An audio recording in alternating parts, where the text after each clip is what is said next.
In 1824, Secretary of War John C. Calhoun created within the War Department the Bureau of Indian Affairs.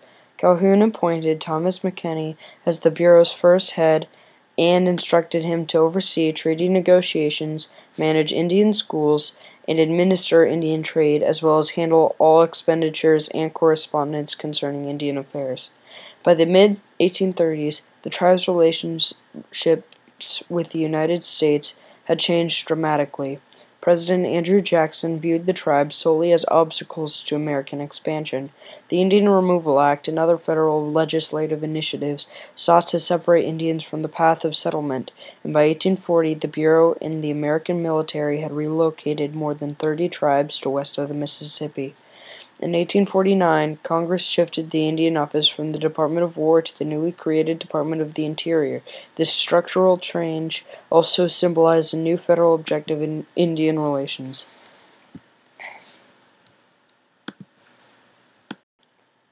The Panic of 1837 was a financial crisis in the United States that touched off a major recession that lasted until the mid-1840s.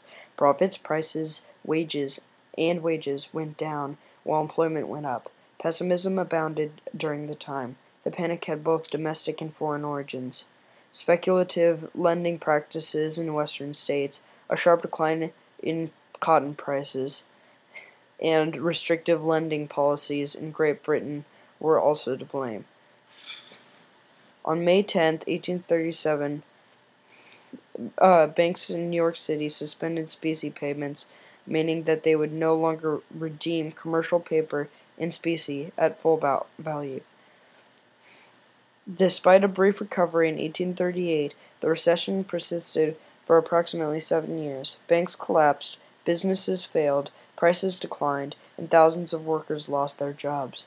Unemployment may have been as high as 25% in some locals.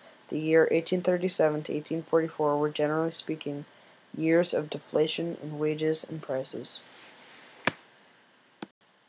Manifest destiny was the belief held by Democrats in the United States in the 19th century that American settlers were destined to expand across the continent. Manifest destiny was always a very general notion rather than a specific policy. There were never a set of principles defining manifest destiny.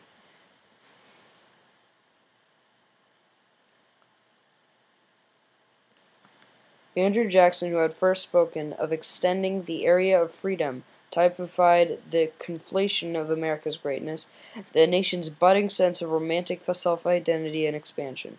To some 19th century Americans, his presence rested upon the whole territory, from the valleys of Oregon to the frontier of the Rio Grande.